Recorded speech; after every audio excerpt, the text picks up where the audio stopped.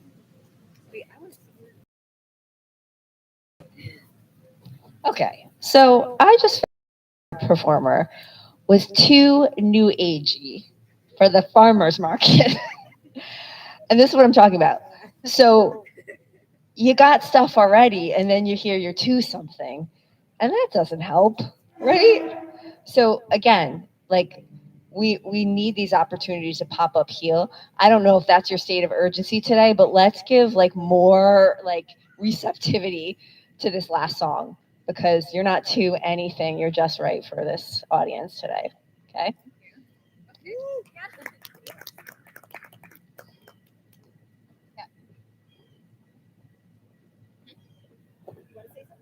Oh, yeah. I'm going to say my first time here, this is my second time here. My first time here, I stood on this exact platform and was rejected as too new agey that day at the farmer's market. And then I thought, this is a great place to sing and perform from. And then I see a flyer for this event like minutes after I thought that. I'm like, oh, I'm going to sign up. This is great. And this is exactly what I imagined. So this is like perfect. Thank you.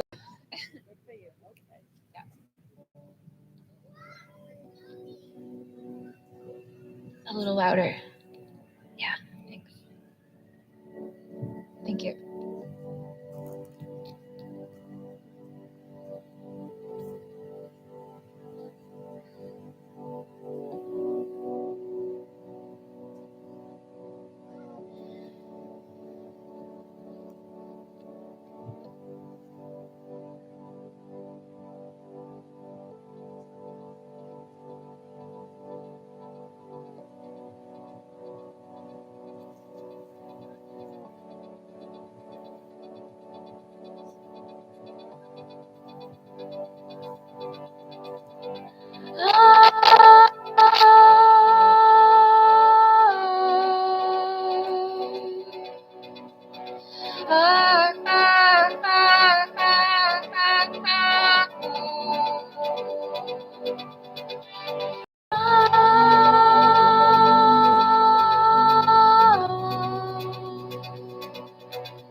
Thank you.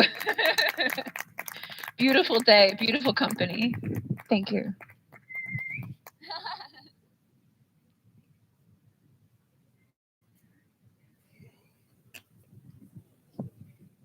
Oh, you know what? I just had a, like, you know when you have like a brain fart, but like you don't realize it till later? Just realized it. 1:30, I was going to log on with my writing group. So that didn't happen. But I'm going to give a shout out to them right now. And also just a general shout out to something called meetup.com. My songwriting class and my writing class is something that I found through Meetup. And it's really a great way to do some things for free. The space is safe, and even if it's not safe for you, because we all have triggers, there's a lot of space to say that, and they take feedback. And I just had a really good experience on meetup.com.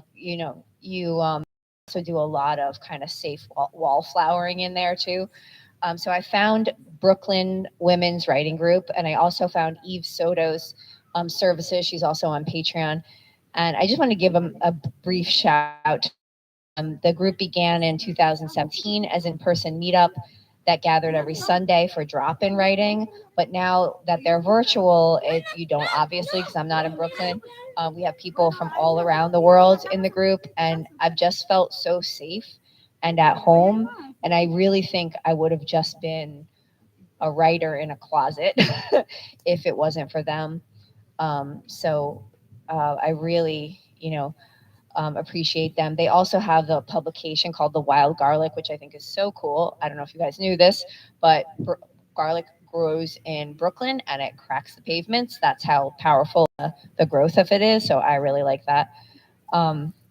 So I'm going to use a little cheat sheet because my brain is getting tired, and just read from my cards here and say that, kind of like, speaking of my writing group, I only came to it through my own story starting to push into my awareness. I couldn't help but start writing it down, all these things that really were beyond words. It was like I started to feel my own timeline revealing itself again, but the experience felt more how it was, and I couldn't put it into words. And that's kind of how I came to the timeline tool. I just needed a way to see what I was starting to kind of profoundly feel coming back. I sensed my life story was different than I let myself feel, if that makes sense. My mother actually passed away and something unlocked. This happens all the time. We're all here today with heavy things from the week, commutes that were too rushed or too long, emails that are still unread right now, ways you planned to eat but didn't end up following through, the things you didn't get to say but are still on your mind. This is just the weight of the week, but the real truth of it all is that stuff is so much harder on us because of emotional baggage. A lot of us have let the bags off, taken a flight to a new year, a new relationship, a new role, but we end up back at the airport in baggage claim, picking it up again. And the timeline tool is about seeing beneath your story in such a way that you can never pick up that baggage the same way again. You just can't carry it the same. We are human, so you have emotional baggage, you take it with you, but you organize it way better when you use tools like the timeline tool. The whole thing feels lighter, and you don't mind if the case cracks open at all. Nothing flies out anymore. Nothing's embarrassing. You know the stuff, and it's not so bad. So here we go. You can do this with in your mind, but an added component could be putting it down on paper. Like I said, I have paper there. So we have that too for after the visualization part. And that'd be helpful. Yeah, sure. Yeah. And anybody can just reject the piece of paper, but my sister and I are givers, so she's gonna put a pad by you. Deal with it. Okay, so accessing your ooh, oh, ah, feeling the core of you, your column, your information highway. Your fist is hopefully unclenching. We are now going to experience your life like a visual scrapbook. Gently close your eyes and feel the weight of the scrapbook. We can sense these things, whether The book is out in front of you as you sit it at a table, or you feel the weight of it on your lap right now. You may even see yourself on a couch or in a cozy place and sense it closely curled to your face as you look through. Now, there's a special part of the scrapbook. It shows the way the things were right before you were born. Things were a certain way in your family or the world, and you see the way it was on these pages. Notice it now. Before I was born, this is what it was like. This is what the situation was. I just know this.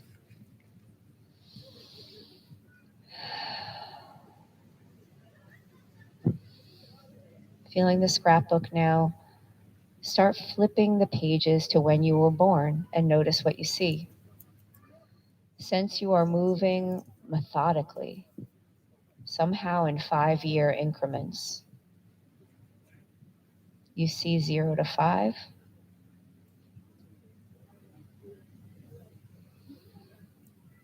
And then 5 to 10. Oh boy, do you see 10 to 15.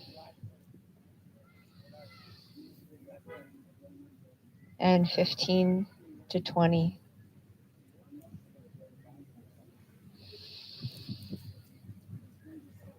Just let yourself see it like a movie. There is no pressure to put it together in a sequence or have it make any sense, as if you have to go tell it in a story. See 20 to 25.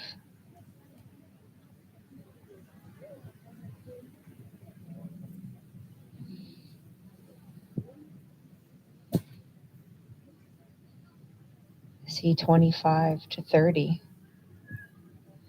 You see scenes that are not just milestones and stories you know how to tell. You see first pets and rejected friendship, failure and scenes that are also successes. Notice the high points and notice the hard things.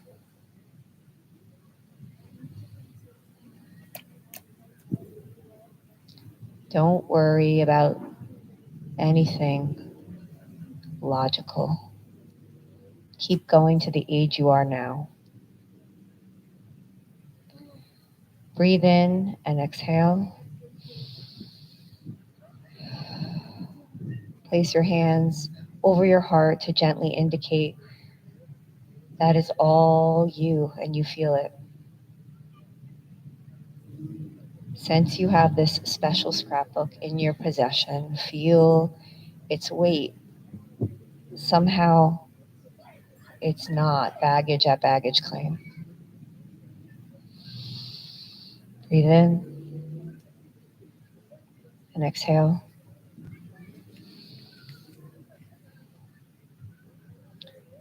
Sensing into your belly again, where your ooh is, and where your oh is.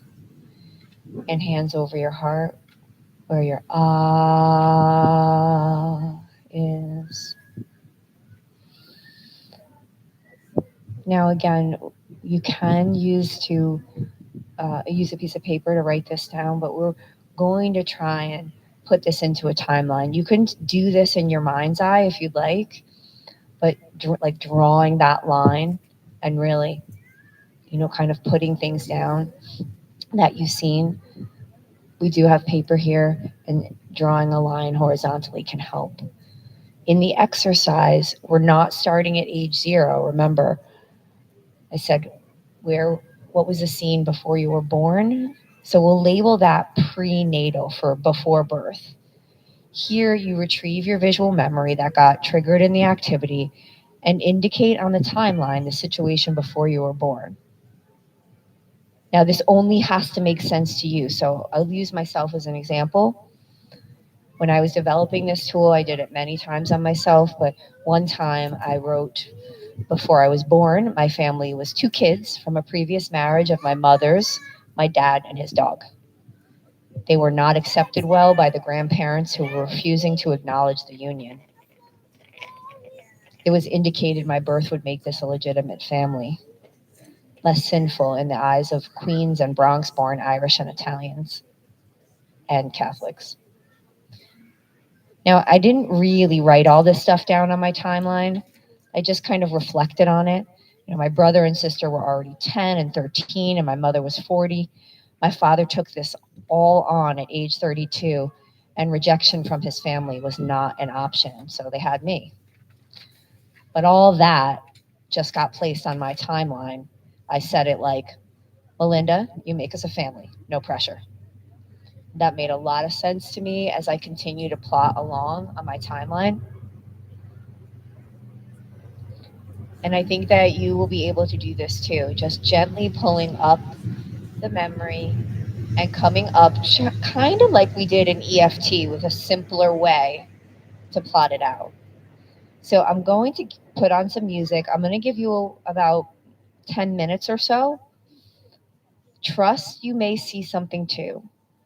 Begin with prenatal and then proceed in the 5-year increments. Place things on the timeline in a way that makes sense to you. This is just for you. Allow yourself to be in this process, like I said, for about 10 minutes. And I'll play that gentle music and check back in. If you'd like at all my attention, you can just look my way and put your finger up and I can come over, but this does not require anything but you. Okay, enjoy.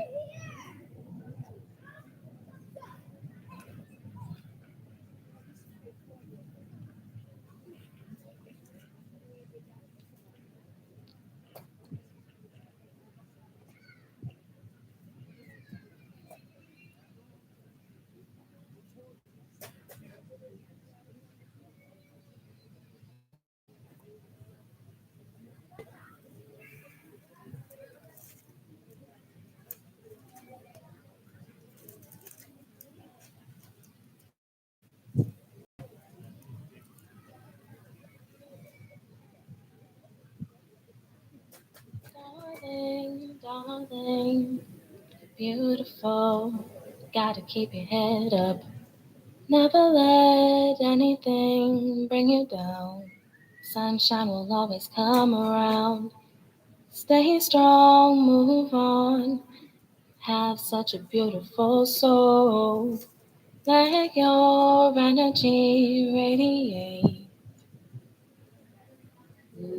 Darling, darling, you're beautiful. Gotta keep your head up. Never let anything bring you down. The sunshine will always come around. Stay strong, move on. You have such a beautiful soul. Let your energy radiate.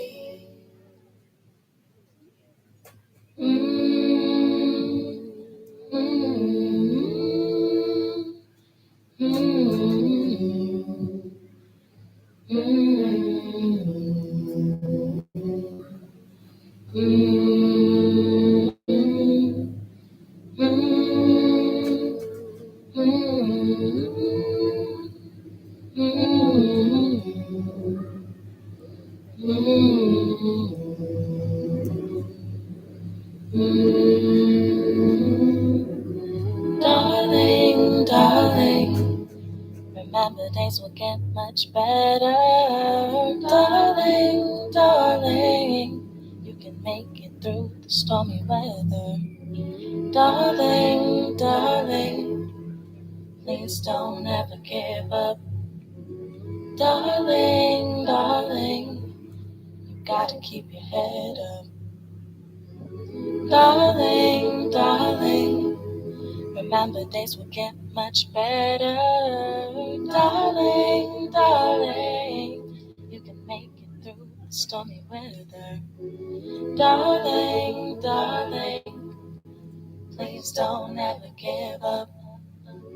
Darling, darling, you gotta keep your head up.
Okay.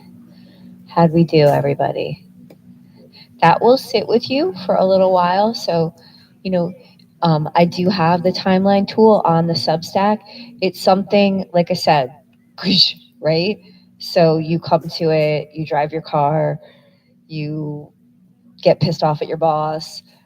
2 months go by, you might come to it again, and that's what these tools are built for. Even though there are 3 sets of tools and there are kind of like 3 stages of healing, it's all kind of very circular. And I really want you to trust your intuition about what is happening for you. So if a lot of relational healing is kind of more in your wheelhouse, especially a lot of times people feel like July to September is a lot of relational healing because the weather is nicer and it's easier.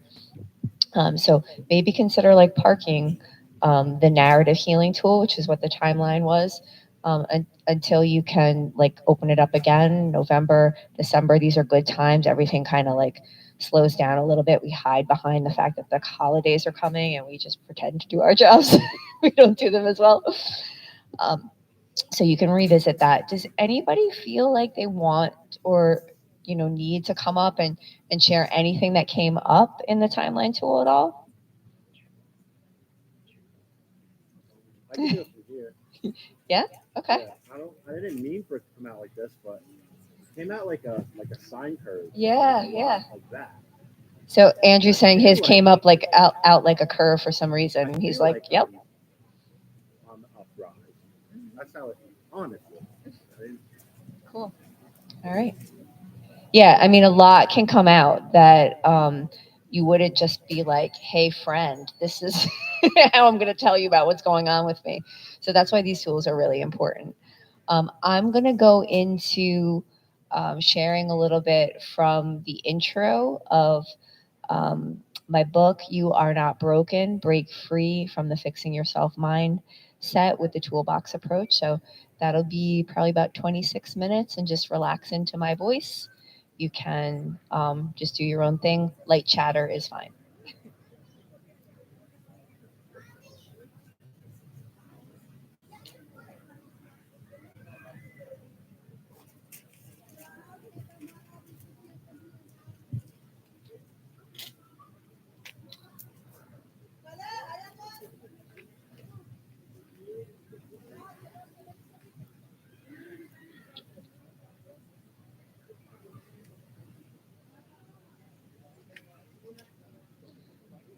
Okay.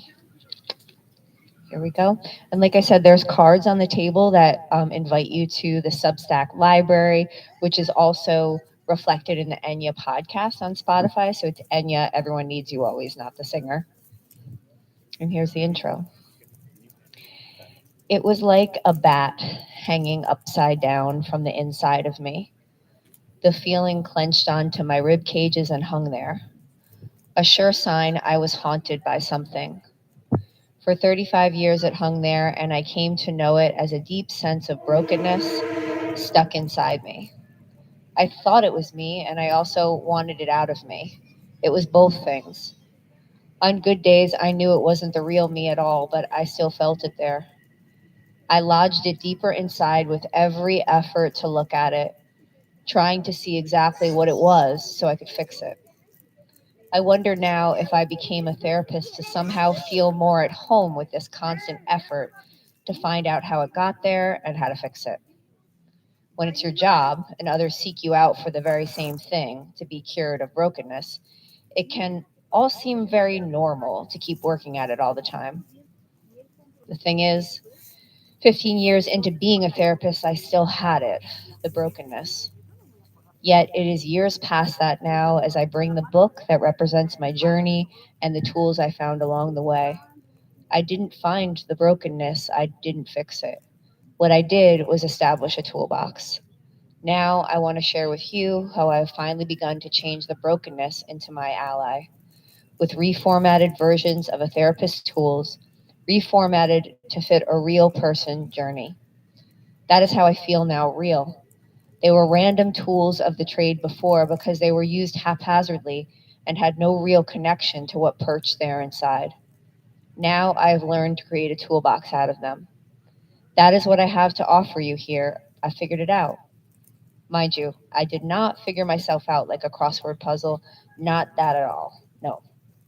I did not figure out how to fix myself. I figured out that I need a process that feels like a guide when people themselves don't feel all that reliable. An approach that works because it gives you permission to have a process for working at things guided by you as the expert. I mean, I love being a therapist, but I know that it can add to the I am broken when even the therapist can't just fix it. I never found the comfort I needed in therapy. Every time I tried, I could not reveal what it was. I did not trust the process completely due to my history with relational trauma, but mostly I think I longed to trust myself first. Hey, bug. The Toolbox Approach helps you accomplish this. By the time I graduated with a master's in mental health counseling in 2006, I had hospitalized myself once already and was headed for a second. They told me that when my body woke at 4 a.m. with urgency to get to the gym, that it was over-exercise and a key trait of an eating disorder. They told me it was called anorexia, if I was also under-eating, which I was, although not intentionally. It just felt like it worked to keep it all at bay. To me, it was the thing hanging in my rib cage, and moving excessively and monitoring my intake helped it all feel like a manageable condition, this holding it all in. I didn't know what it was I was holding. I just felt it there, a dangerous thing. Hovering around 70 pounds and cold all the time, I was more than willing to take treatment for an eating disorder. I just wanted help. I didn't care what they called it. It took me until 2012 to become a licensed mental health counselor and steadfast that I was holding something like a trauma inside. It was not until I was a trauma expert myself that I would come to fully understand that I had complex PTSD that only manifested as overexercise and restrictive eating as I attempted to cope and hold it all down in a machine-like survival mode. I realized I had celiac disease, common in bodies that hold trauma and are not able to process it, and that I was a highly sensitive empath. All my expertise was a relentless pursuit, even a fight to figure out what it was. At the same time, it was a flea, a fix, and a frozen stuck way to live, and only I knew how severely I kept feeling broken. No one told me, you might be waking up every day in a body holding trauma.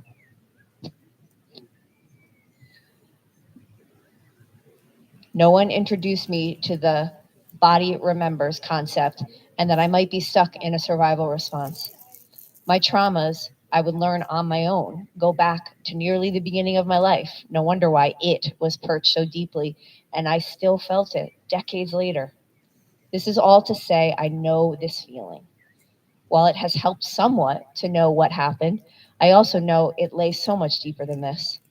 For all of us, we need a process to come to whatever hangs in there, and it's not just the narrative what happened.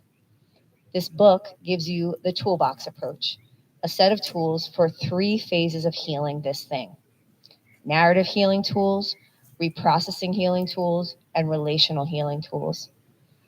If you have begun reading something titled "You Are Not Broken," you already know the feeling you want to get rid of. As a therapist, one of my most helpful tools is the lived experience I have with this feeling. Since I have had it myself, being a therapist with tools does not mean I have a fix to your broken parts. What I have is a new concept entirely for you to embrace. I know from 18 years of experience as a therapist specializing in stuck experiences that are either single events, relationships themselves, or a period of life that holds many complex difficulties. There are thousands of iterations of this brokenness feeling. Not a soul who has come to therapy session in my 18 years as expert struggles with it any more or less than another, because it's not what happened to you in your life that qualifies broken. I've seen this common need, no matter who you are, that equalizes the struggle of being here and being human. We all seek to know what our problems are and fix them. This elevation we place on knowing things to control our course is our collective anxiety. I'm here to tell you, it blocks our healing things profoundly. The truth is, we don't have to label and find what I call your stuff in the ways we have constructed and are so common in traditional talk therapy.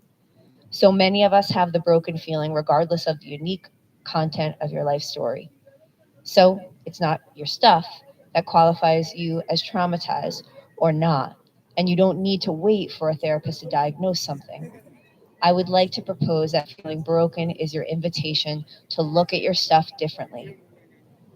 I do define stuff as akin to emotional baggage. This refers to unfinished emotional issues, stressors, pain, and difficulties we've experienced that continue to take up space in our minds. This stuff affects our present relationships, our bodies, and the deep-rooted somatic and neurobiological systems we possess for our most important task: feeling safe, secure, and ready to connect. No one comes to therapy and says, "Hey, I don't know what to work on, but I think something is wrong. I don't know, but something is off in my life." What they do is they come in with a problem in progress. The problem is what's hiding your stuff, and it's the bane of the mental health profession. The presenting problem begins most mental health assessments when you enter therapy. I cannot say it's illogical to start there at all. However, personally and professionally, I know it's going to end up being a lot of time before the presenting problem gets to your stuff. I have only found that the brokenness is an invitation to my real stuff through the pain that fixing has caused me. I had to say, I'm not going down like this, like a curse word at first, because I saw my mother dying from pancreatic cancer and losing any capacity to talk it all out with me, and I knew the feeling could very well stay. She would pass, the one person I needed to hear me, and I couldn't let that be the only way to deal with brokenness. So I had to feel broken as an invitation, and that it was not that I was broken, but that I felt broken from holding it all. It has taken me using these tools to see it. I'm not broken. I just need tools for repairing the way I see my story and the way I may let false narratives mean things about my core self. These things had left me surviving and not thriving. What I really needed was a core self that had me relating to others and myself through the felt sense of my own worth, not the hope for worthiness someday in some far off, moved on place where I'm all fixed up. I use these tools mostly on my own, although I went to therapy on and off for years and did formal treatment programs before becoming a therapist. I eventually felt the journey was more to reveal myself to myself, so I could be brave enough to really show up, to work on other things if I needed that from therapy. So I worked on tools for decades, using them on myself first. I try to give away these tools in my sessions now, after trust is built. Then therapy can truly be the tool it is meant to be because it's the space to process openly. This is what I am calling the Toolbox Approach. Giving you the tools to see your stuff is the recipe to perpetual reuse in your own new and innovative ways, because you will want to take care into your own hands and always do the work. It is a toolbox approach, not because you are broken and need fixing, but because you need care. You need a toolbox to care more about your stuff and what you have been carrying. I believe you can have the tools now, even before entering therapy, and of course, it can enhance your experience if you are already there. Sometimes your stuff is not gotten to because only you know how to let yourself look inward. In therapy, some people drop off before that happens. As a therapist, you want to meet people where they say the problem is. You want to listen to that because trust is very important, and if you push hard, well, that's pushy. Maybe it is logical to think people need a push to change, but from what I have seen and experienced, you need you for true change. No one can make you change or see yourself. You will read at the end of this and speckled throughout the book the concept I call ENYA. Everyone needs you always. It encompasses how we need to be doing this work individually and collectively, and start being informed that we all carry stuff. Given that I am a trauma professional and someone who has processed trauma many times over with countless modalities and theoretical frameworks, I know it may shock you to say, I have found out there is no trauma in my way. The memories that came back were hard, but they were not in my way. It was the stories they whispered. You are so damaged. And other renditions of brokenness. The broken is the trauma, the accumulated stories you have interpreted a certain way that now lies stuck in you. Have you ever participated in something that felt and seemed a certain way, and then you realize years later, when you find the pictures to that experience, it triggers a totally different memory from the person you are now? You realize something entirely different or absent from your initial interpretation. And it's like, oh, wow, that is what your stuff is like. The stuff you're holding is unfinished processing of experience. It is the meaning you make of what has happened, but what we come to find is it's more the hidden meanings you make that end up creating all these subconscious agendas and goals. By the time we experience a broken feeling, we want to fix ourselves. But what is needed is tools for a profound re-experiencing ourselves. My early adult life was spent denying my extreme loneliness. I had numerous therapeutic tools at my disposal, but I used them to help others. The loving connection part of my system had a pretend satisfaction. These were satisfying relationships, albeit professionally constructed, with no real risk of being abandoned. I continued to numb my dissatisfaction with real and genuine connection and kept the childhood body violation traumas at bay. Despite my best efforts to increase my self-reflection, self-awareness, and communication, I constructed my loneliness over and over. My childhood had involved a series of terrible secrets, ones that I began to remember when my mother passed away, and there was one key adult I no longer had to protect from it all coming out. I felt constantly alone, and I began to see all the times I looked at my parents' faces in the middle of the night sleeping, begging them to just see it somehow so I didn't have to feel so alone. There were many times I started to remember now when I held back my story to protect my family. I remember a time when we bought a car from one of the neighbors whose son was an influential leader in the violating sexualized gameplay that sought me out for years on end. I thought, I will never tell. My dad needs this car. I have to protect my father. He works so hard that he can't even smile anymore. I found evidence in diaries, or I would not believe the thoughts and feelings I had about protecting my parents. I constructed a very early lonely pattern of believing great love was protecting others from your experience of pain. As I grew into the adult I am today, the trauma expert, I still require these tools for reprocessing and rewiring my loneliness to aloneness, something I possess and do not suffer through. Even when surrounded by others or moments when I want and intentionally plan for deep connection, I can feel the pull towards broken, lonely, unloved. My reaction to the trauma was not a choice. I must remember this. I must have self-compassion and tell myself I'm not broken. I have to know now that while not telling profoundly changed my psychology, such that even in these moments when I want or even expect to feel a deep connection, I still feel disconnected and alone. I have the tools now for relational healing.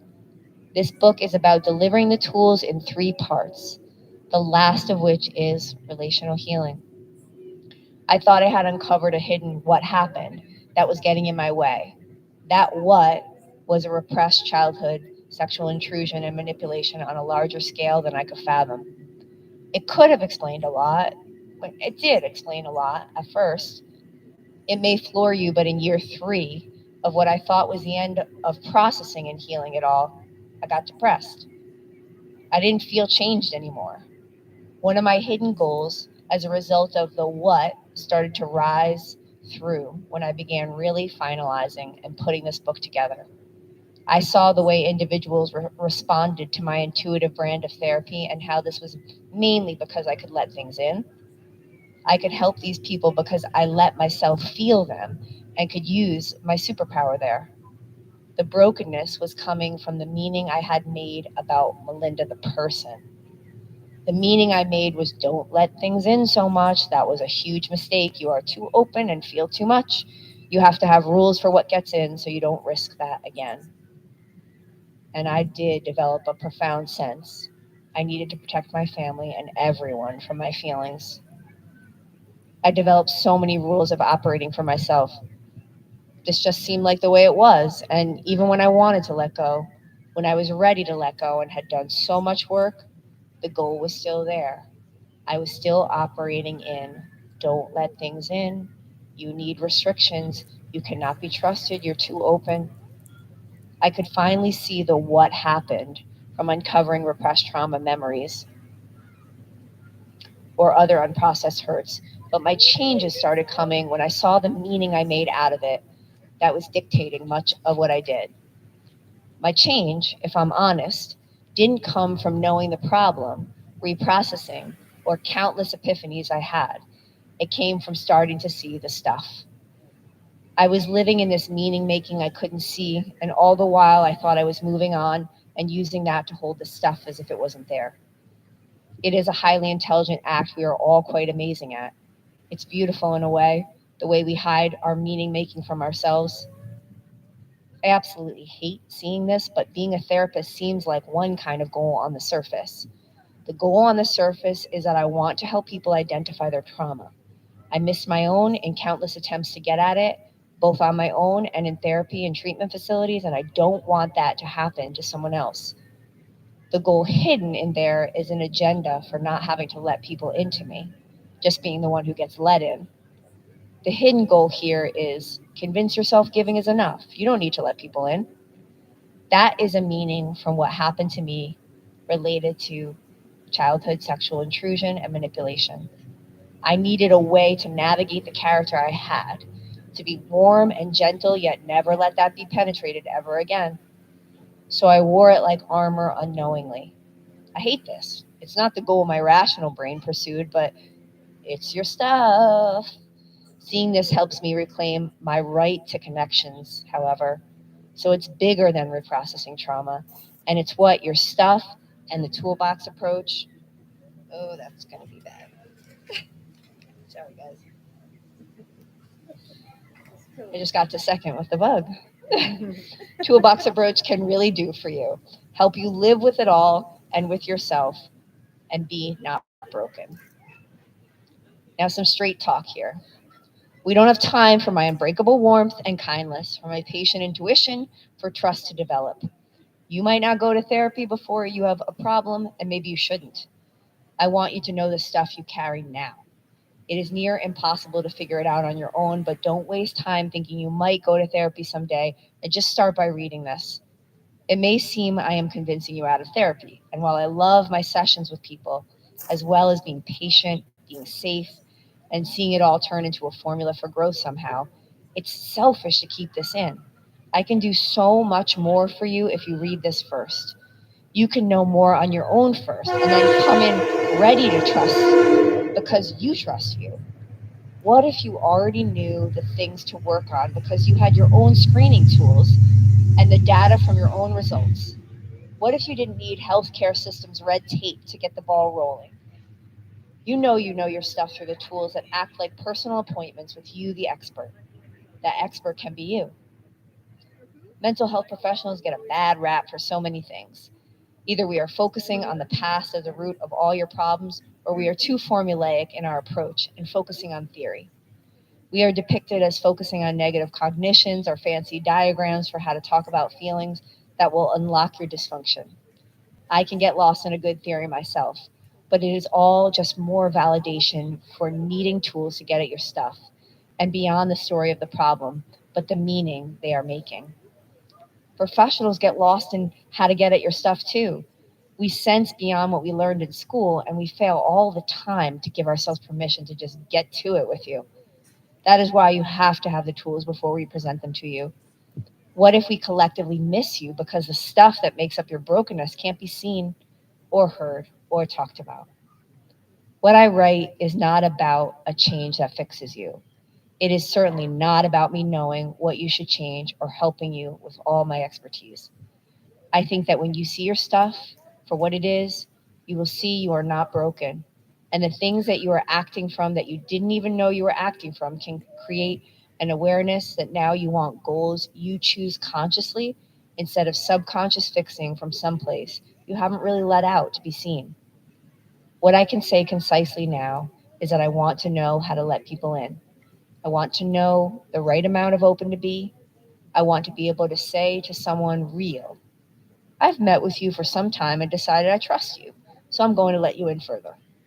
Just like I experienced in reverse as a therapist.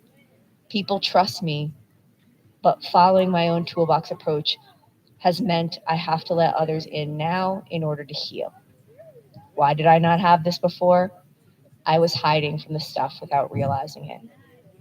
So we're almost done. And I know you're asking, what is the point of this? I know you are wondering, what is the point of working on things? What makes it so special? As I was nearing the end of the book, I had so many doubt spirals. Do people care about this like I do? As I was starting to realize it just was going to happen, that I would never forgive myself for not finishing and not publishing, and I didn't care anymore how long it took, I realized that it was a relationship with myself.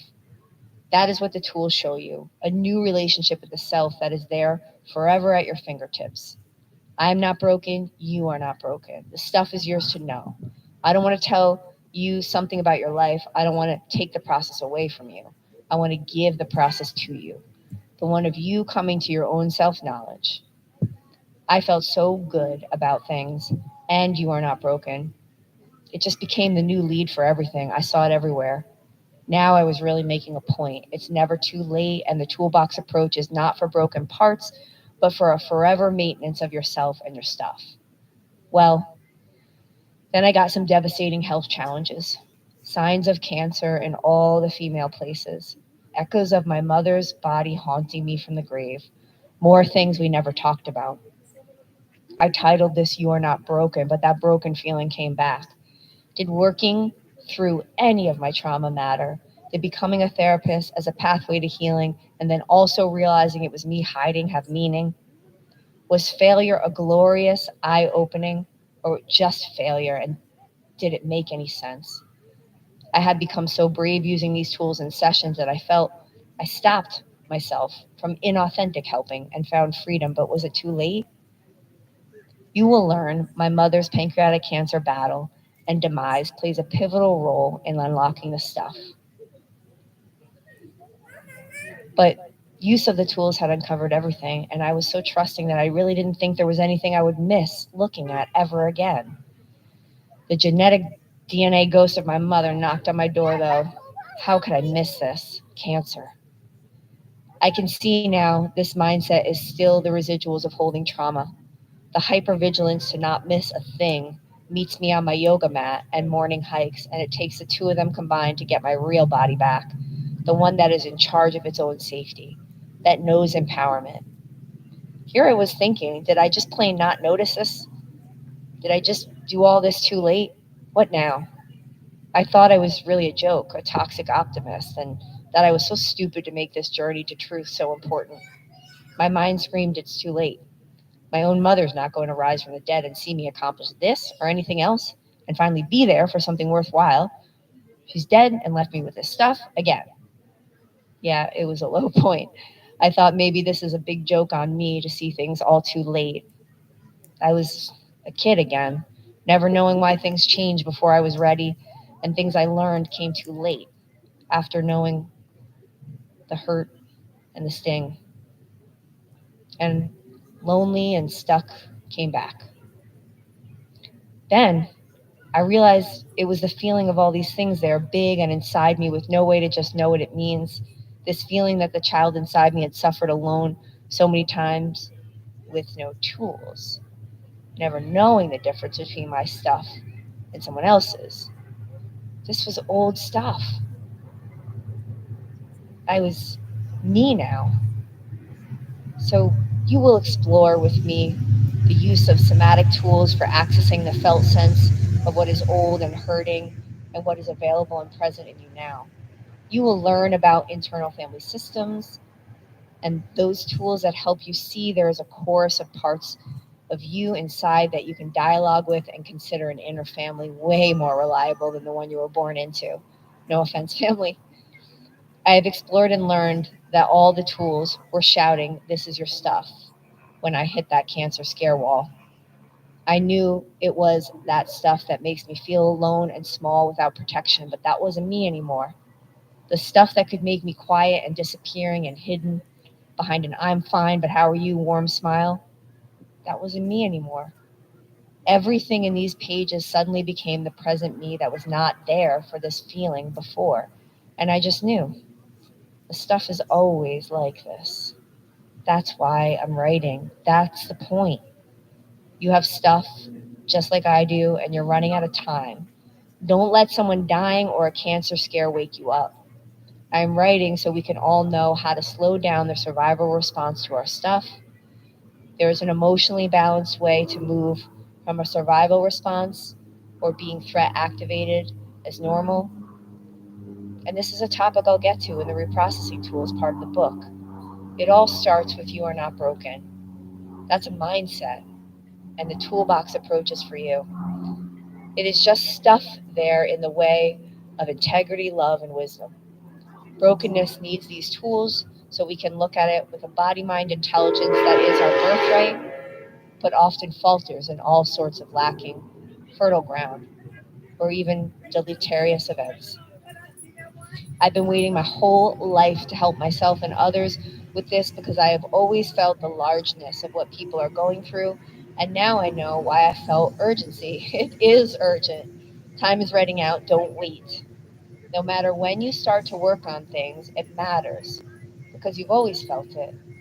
The layers, they're all like an avoidance that you've been waiting to confront. Thanks, guys.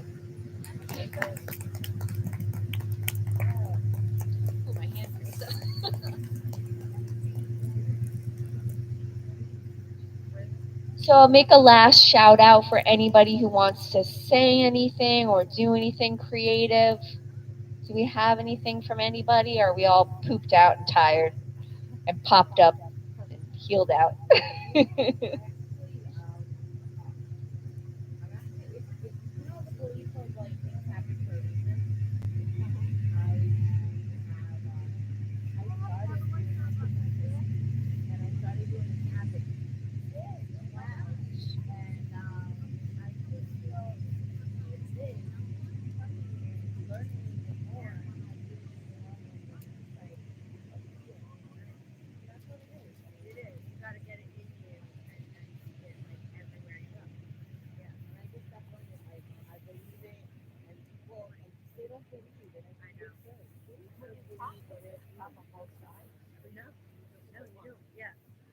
And I did a lot of research just to like kind of make sure like when they claim like you could mess it up, you could skip some of the spots.